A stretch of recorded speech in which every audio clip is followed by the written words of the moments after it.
And that's what you come in with when you're in that multiple situation, or you know it's a hot property.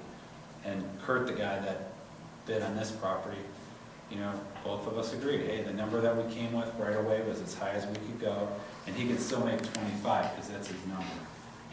And everybody has their number, but you know, there's a lot of effort into, typically a renovation is 6 months. I build in 6 months of carrying costs, and you're gonna, if you can sell that property, because if you think about it, if you buy it and you fix it up in 30 days, marketing time in this area is at least 30 to 60 days, and then you have a FHA buyer coming in, another 30 to 45 days. So you're already at 4.5 months, right? And then as you get closer to 6 months, you gotta start thinking, now what am I gonna do? Actually, you know, on the front end, you have plan B, but, so people that say, hey, I'm flipping houses, it takes 6 months. So you gotta build that into the deal, and kind of figure it out from there. So,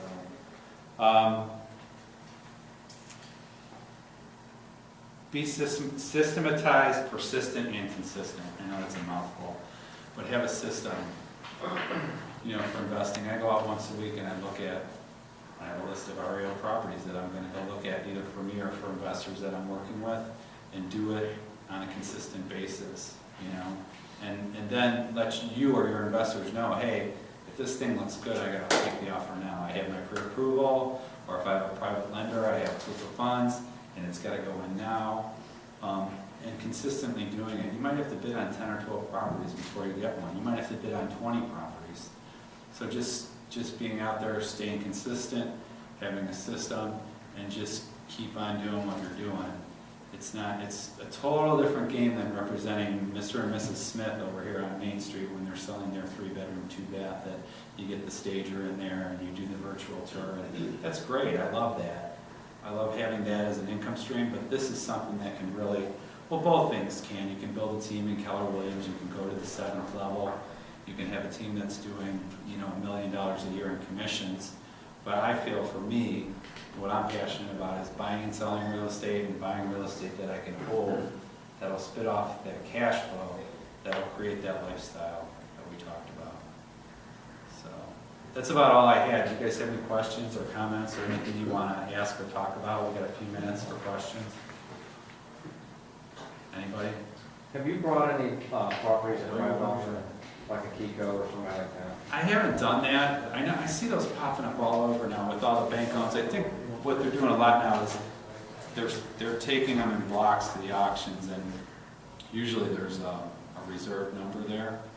So it's either absolute or reserve, and you have to make sure, because with an absolute, it's truly, there's no number. You can just go in and the highest bidder gets it, but you know, at the that's absolute. The reserve, they have a number that they have to hit.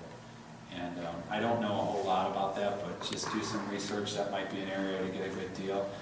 I see a lot of inner city properties on those. I don't know if you've looked at the list at all, but if there's something in your area, the other thing that is happening now, people are buying REOs in bulk.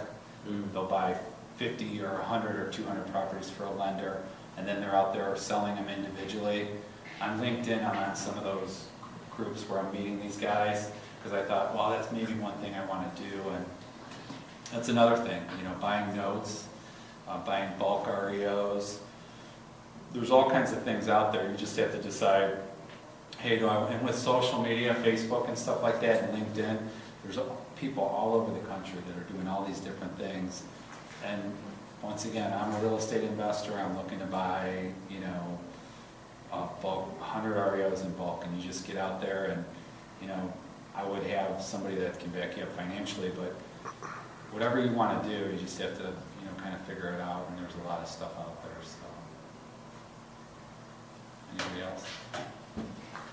George, private money, I guess you said it's, number one, is there a lot of it out there? Number one, number two, aren't there like SEC regulations about that? Yeah, there are regulations on private lending, and I actually have a friend that worked at Equity Trust for about 7 years. There's qualified and non-qualified transactions, and it is regulated. In other words, if you took, I think it's 5 people or more and brought them in on a deal, you have have to be careful with that. But basically, if you're buying a single-family home, it's a commercial transaction and you're using somebody's IRA, it's pretty simple. It's not, you know, rocket science, but consult with, you know, somebody that has worked with self-directed IRAs. When you start bringing in a lot of people and mingling funds, that's when you gotta be concerned. He was asking about SEC regulations for investing. And what I know is when you group people's money together, you have to be careful. Start pooling. Yeah, you start borrowing money from 3 different sources. You can take cash in an IRA and buy a property. My clients have done that. I've done that. That's a good question, though. I'm not a lawyer. I'm not a CPA. That's the disclaimer at the bottom of the page. That it? Anybody else? And if you guys have any questions, send me an email, or you want me to look at any of your deals, I will. So thanks a lot. I appreciate the time. Thanks, Pete. Okay.